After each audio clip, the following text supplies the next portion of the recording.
Joining us now is OjyOkpe, with stories trending around the world. Hello, Jenix. Good morning, Dr. Bati. How are you? Happy Independence Day again. Happy Independence Day, Nigeria. Yes. We planned it. What happened? I thought we said we were going to repeat green today. No, the set will have been looking funny with all of us wearing. You know, I always obey orders. You know that, right?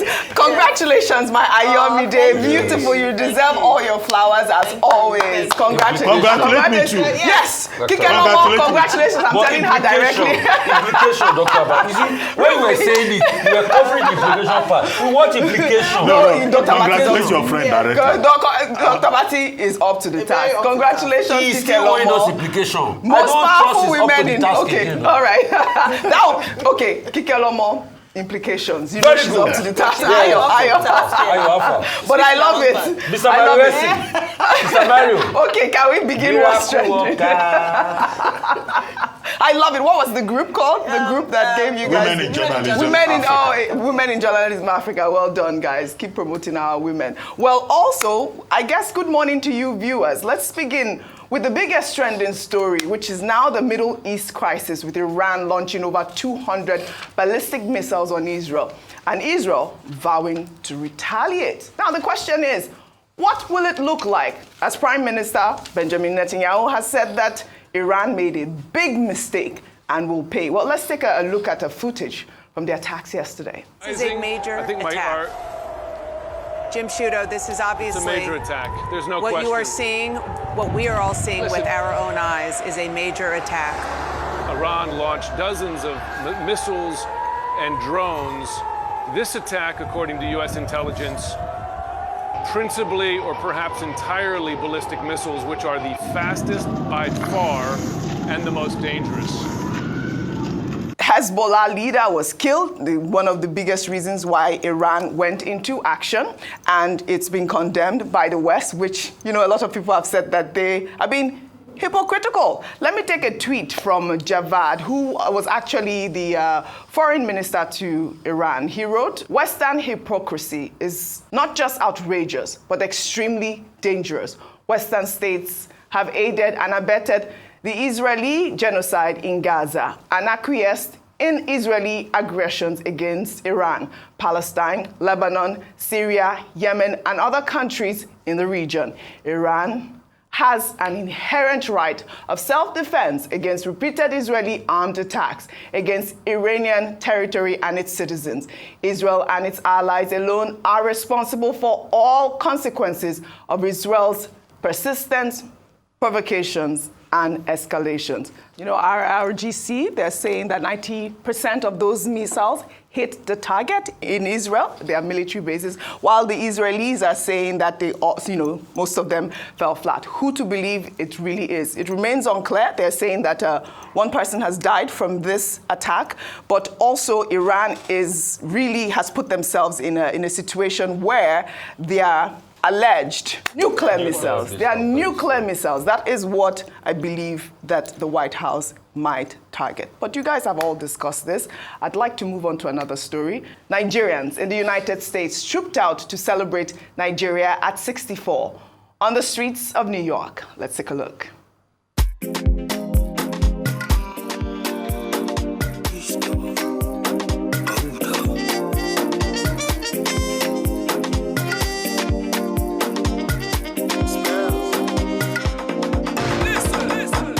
Oh my darling, oh my darling, baby Jofa, you know I be loving you, are gone, you know you need this love, indeed, babu, boo, boo, boo, boo, boo, ba, ba, ba, ba. Oh no, girl you make me colo, oh no, girl you make me colo, shaking the ass like colo, spreading money like colo, even the bit they colo, things are one day colo, show you.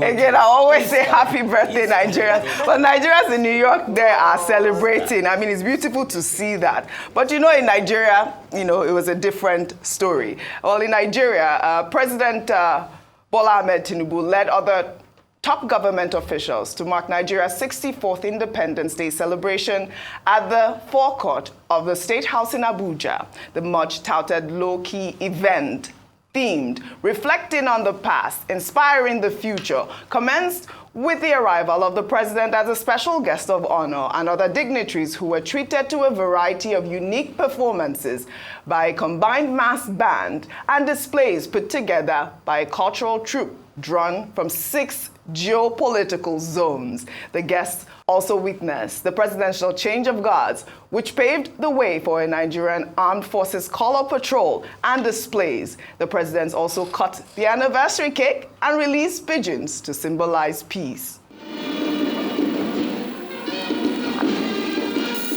His Excellency, the President and Commander-in-Chief of the Armed Forces of the Federal Republic of Nigeria, President Bola Ahmed Tinubu. Well, all right. This was a great celebration yesterday. They said it was a low-key event, but a lot of Nigerians will disagree with that event, obviously. But, you know, there are so many reactions that have trailed this anniversary. Let me take this reaction from Peter Obi, who wrote, "When we compare ourselves to countries that gained independence around the same time before or after us, Nigeria stands out as a nation in decline, urgently in need of rescue from further decay. On this day, therefore, we must make a solemn commitment to build a nation that is truly independent from the state capture that has dragged it into failure and kept its people in suffering. We must celebrate a nation free from tribal disunity and religious disharmony. We must build a new and productive Nigeria that prioritizes the well-being of its citizens. That is the independence we should celebrate as a nation whose greatness remains possible." Let me take Atiku Abubakar's reaction. He wrote, "It is deeply regrettable that our current landscape reflects a troubling decline in electoral credibility, increasingly manipulated by those in power. Our political milieu has become corrosive. Opposition parties languish in weakness, while the ruling party appears to manipulate internal processes to render them ineffectual. Nigeria teeters on the brink of a one-party dictatorship, and it is incumbent upon all politicians and statesmen of integrity to rise and reclaim our democracy from the encroaching shadows of oppression. In closing, I make an impassioned appeal to political leaders across all party lines. Let us forge a formidable coalition, one that will provide Nigerians with a credible opposition capable of steering our beloved nation towards a promising future." 2 opposition leaders have reacted to the celebration.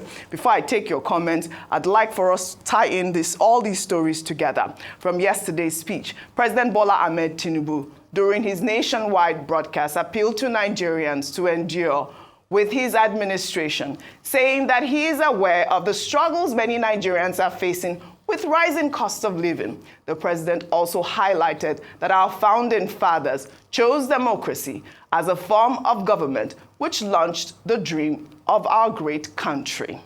Exactly 64 years ago, our founding fathers chose democracy as a form of government and launched the dream of a great country that will lead the rest of Africa out of poverty, ignorance, and underdevelopment.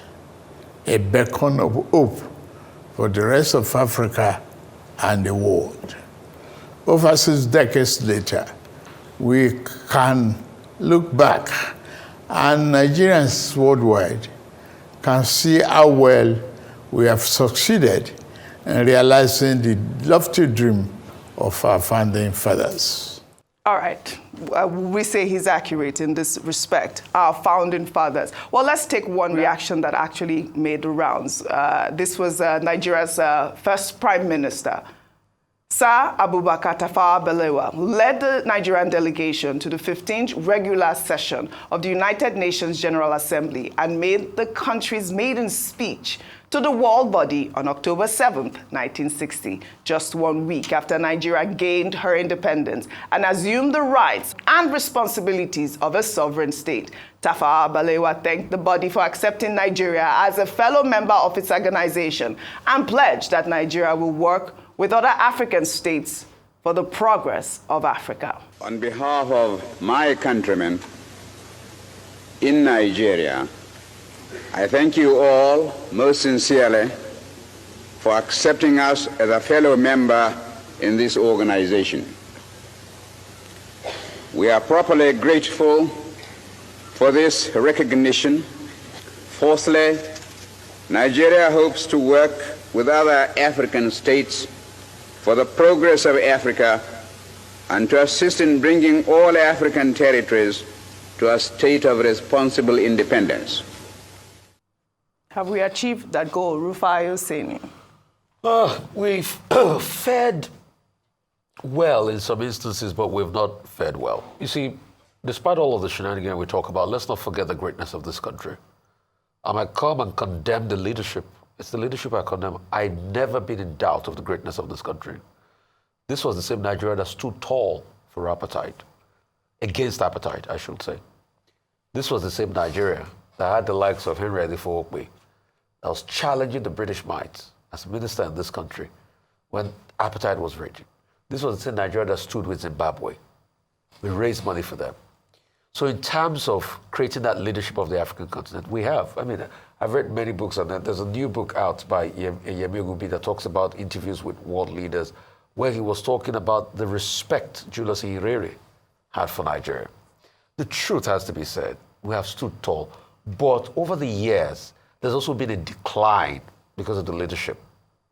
Most of it are the military regime that precipitated this great decline.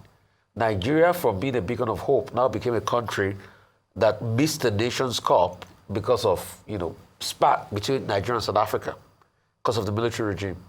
Nigeria now become a country that is so economically backward now that the CFR of those neighboring West African countries cannot. Now it's even better than the Naira.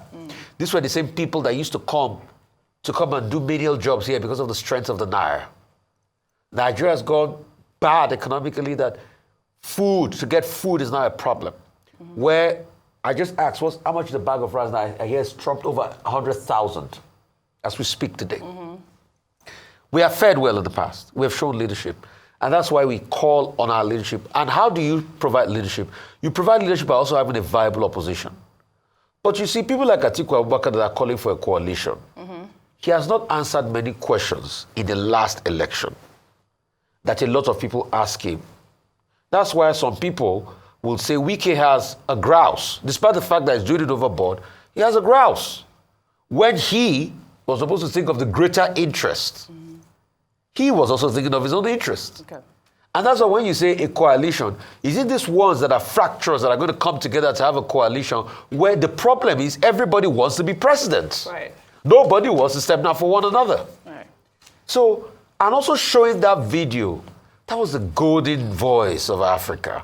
I'm talking about Tafawa Balewa. That was the man that when he died, there was little or no money in his bank accounts. Those ones served. Yeah. They were not there because they want to loot the resource of the nation. That was when Nigeria, a couple of years after, went ahead on a state visit to America, and you had the Vice President of America come and receive him in the airport, and there was a lot of enthusiasm about Nigeria then. That was when Nigeria was listed on the Times magazine for a lot of the prospect this nation had. But guess what? We've had wars in between, the civil war, which ought not to have happened. Right. And a lot of things have crippled Nigeria. Today we're having agitations of division. But I'm never in doubt of the greatness of this country. But I beg our leaders, let this country breathe. Because you are the ones killing this country. Yeah, we've heard that several times. But also there were a lot of conversation surrounding President Bola Ahmed Tinubu's Independence Day speech yesterday, and the Cable Index actually, provided they did a breakdown. They did an amazing breakdown. If we can actually pull those, some of those key points. Actually, this is President Bola Ahmed Tinubu. These are some of the excerpts from his speech. He said, thanks to the reforms, our country attracted foreign direct investments worth more than 30 billion in the last year. 2, we inherited a reserve of over 33 billion in 6 months. 3, we have paid back the inherited forest backlog of $7 billion. 4, we have cleared the Ways and Means debt of over 30 trillion. And that's a conversation that I want us to actually touch on. 5, we have reduced the debt service ratio from 97% to 68%. 6, we have managed to keep our foreign reserve at $37 billion. 7, we have eliminated, I guess that's what they're trying to say, we have eliminated over 300 Boko Haram and bandit commanders in 1 year. But Dr. Abati, I heard you earlier comment, because I did send you the story and the comment from Victor, who is an attorney, and he talked about the fact that he handled the 30 trillion Ways and Means debt. Let me just pull up his tweet there. He wrote, "How can President Tinubu come out to say that his government has cleared Ways and Means debt? I, Okpatola Victor, was the lawyer that handled the lawsuit against federal government, CBN, Debt Management Office, Ministry of Finance, and others, asking the court to declare the accumulated Ways and Means and scrutinization as illegal. So I know as a matter of fact that this government never for once cleared that debt. It only scrutinized that debt, and by so doing converted trillions of naira worth of federal government debt to Nigeria's debt. So the 30 trillion naira that President Tinubu mentioned in his Independence Day speech that it cleared was definitely a lie. It was an intentional technical language used to hoodwink Nigerians into believing that a 30 trillion naira debt was actually cleared. It definitely wasn't paid." You have commented on this, Dr. Bati. Ayo, quickly. All right, yes. Like you said, the cable just dissected, fact-checked everything that he said. Yeah. A number of people have said, oh, because it's been securitized, it means that where before it wasn't securitized, now it's been structured. But the truth is that, like Mr. Okpatola said, it was a creative use of language to sound good. When you hear the president's speech on the surface of things, without going into the technical explanation of securitization or not securitization, it is the fact that people feel like when you hear that, oh, one debt has been cleared, we have been able to sort it out. But in principle, what he has just been done is that he has been restructured. But over the years, I think about over 30 years, Nigeria will still have to pay. So what the breakdown for that is that the federal government owed, by printing Ways and Means, and then now the Nigerians will have to pay for this particular debt. Now, beyond that is the fact that there was criticism around how this was obtained, was due process done, did the National Assembly approve it, what was the money used for? We were not involved in that process, so why should we then be involved in the process of paying back? And this is why accountability is key. So just to mention that. Yes, Dr. Bati, over to you, quickly. Okay, yes, we've been on this subject before now. Yesterday, we commented broadly on the president's speech. And the revelation, which was something circulating on social media, was that there were aspects of that presidential statement that were not correct. Securitization that they talk about, Tilewa Adebajo has been on this program many times. He had pointed out that the way the federal government went about Ways and Means is a violation of the CBN Act, expressly, exceeding the threshold. And the Tinubu government, saying that they have cleared all the debts. Okay, what exactly did they clear? Is this securitization, which itself is problematic? What is important for me is that, it's very embarrassing to find that the president of Nigeria will deliver a speech, and ordinary people out there will be fact-checking the president of Nigeria. What could have happened so there? What is the work of the people who prepared that speech, who vetted that speech, if they can allow things to go in that speech, that the quotable quotes that will come out of the president's speech is not, the lofty things that he may have said, but errors that are contained in that speech. I think it's something they should watch out for. And I think it's because of that I said certain persons must be sanctioned for exposing the president of Nigeria to embarrassment. The Victor that you were quoting, he sounded very confident about his own facts. And he's not the only one. There are other people out there who have said, wait a moment, what are they saying here? That's number one. Number two, I want to talk about Mr. Peter Obi's statement, who says, countries that became independent also in 1960. Yes, in 1960, 17 African countries gained independence. But if you look at most of those countries, I think in Africa, That's what I'm saying. You know, Nigeria is still doing better than them. We are better than countries like Mauritania, Mali. You know, I will even say we are better than Senegal. Senegal also got their independence in 1960. Benin Republic, Gabon, or Niger, even Niger became independent in 1960. But I think the point that Mr. Peter Obi was making was that as of 1960, Nigeria was one of the big countries of the world in terms of potentials. Prime Minister Tafawa Balewa, that you pointed out at that time, ran a government that was very friendly with Malaysia. Malaysia and Nigeria, they were at the same level at that time. Malaysia, where Malaysia is today, if Malaysia is in Maiduguri, Nigeria is in Lagos. And that is the embarrassment. And I think it's because of that Punch, in their editorial yesterday, wrote categorically that this country is a mess, that this country has lost its way.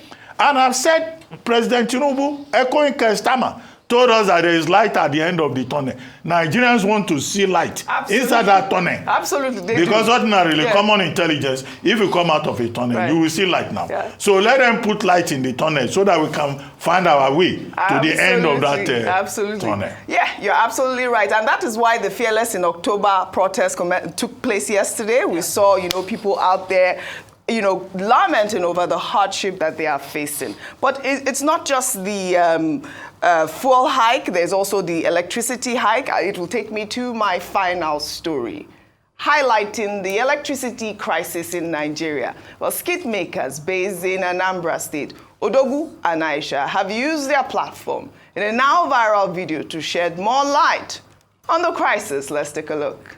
Please, we are begging NEPA or any people that are in charge of giving us light here in Anambra State. Please, we are duly begging you people to remove us from Band A. We don't want to be inside Band A again. We are appealing to you. Remove us from Band A in the NEPA. Please. If there is anything like Band Y or Band Z or Band 0, carry us and go there. Please. They did not put me into this kind of light. The sweetness of Nigeria is 3 days no light. I don't know where this Band A and Band B started. Please.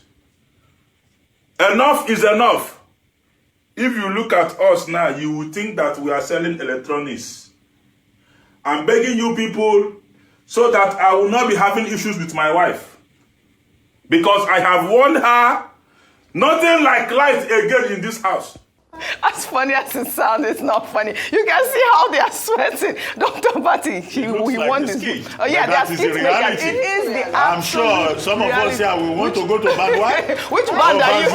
What band are you? Band B. What band are you? The main joke of all of this is that this is the same country where the power minister came out some days ago saying over 40% of Nigerians have access to over 20 hours of power. No. Please remove us from Band A. That's what they've said. Access to 20 hours of power. Absolutely. So let them relocate us to Band Y, so that our wives will be fine at night. Well, I'd like to thank you all, as always, for your great analysis on what's trending.